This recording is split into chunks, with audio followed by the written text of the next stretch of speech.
Waalaikumsalam warahmatullahi wabarakatuh. Kami dari kelompok 2 ingin menjelaskan tentang cerpen cerita pendek. Yang pertama ada saya Julfia Piki. Yang kedua saya Dimas Murti. Yang ketiga Muhammad Ihsan.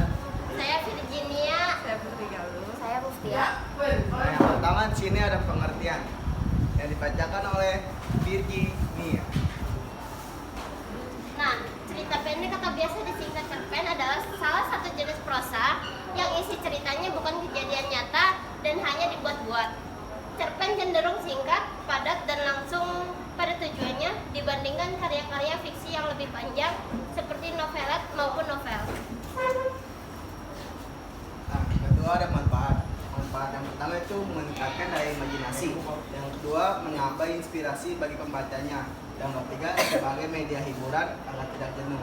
Yang keempat menambah pengetahuan. Yang kelima mengubah pola pikir. Yang keenam mengenali sifat atau karakter seseorang. Selanjutnya ada karakteristik cerpen. Yang pertama, pada umumnya cerpen bersifat fiktif atau berupa karangan dari penulis. Yang kedua, cerpen memiliki susunan kata yang tidak lebih dari 10.000 kata.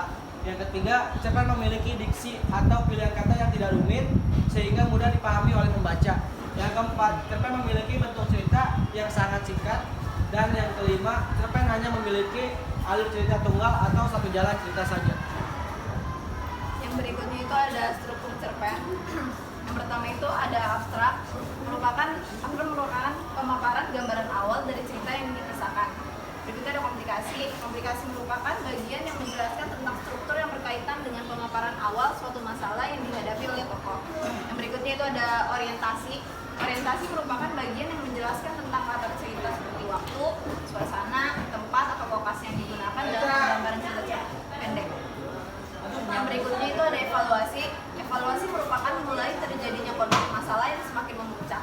Konflik mulai menuju bagian klimaks dan mendapatkan penyelesaian atas masalah yang terjadi. Nah, di sini ada unsur cerpen. Yang pertama ada unsur intrinsik, yang kedua ada unsur ekstrinsik. Nah, di sini unsur intrinsik cerpen. Yang pertama ada tema, yang kedua latar, tiga amanat. Yang keempat ada tokoh dan penokohan, kelima gaya bahasa, enam alur atau plot, yang ketujuh sudut pandang.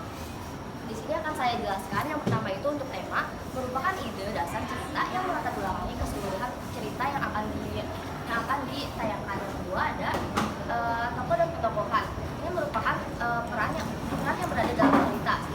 Tokoh merupakan peran yang berada dalam cerita, sedangkan petokohan adalah teknik atau cara pengarang menggambarkan dan mengembangkan karakter tokoh dalam cerita. Yang ketiga ada alur atau plot.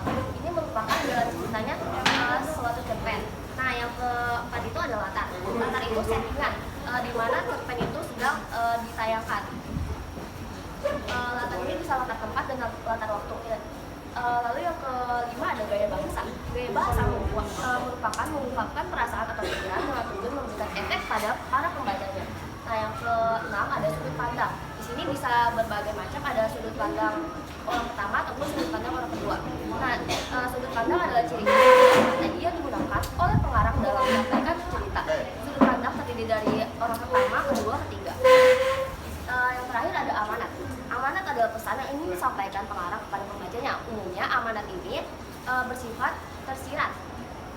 Misalnya tema cerita tentang perjuangan pahlawan akan berisi amanat tentang menemukan sifat pantang menyerah dan semangat mempertahankan kemerdekaan. Nah, yang selanjutnya ada unsur ekstrinsik.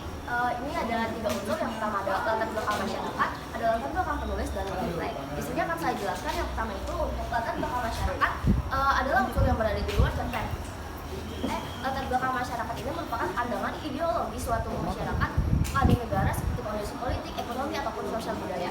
Yang kedua adalah latar belakang penulis. Ini meliputi histori sang penulis. Latar belakang penulis merupakan riwayat hidup penulis atau pengarang cerita tersebut, misalnya psikologi atau aliran sastranya. Nah, yang terakhir ada nilai-nilai. Nilai-nilai yang dimaksudkan adalah nilai yang merupakan unsur estrinsik. Nilai tersebut berupa nilai moral, nilai agama, ataupun nilai sosial dan nilai budaya.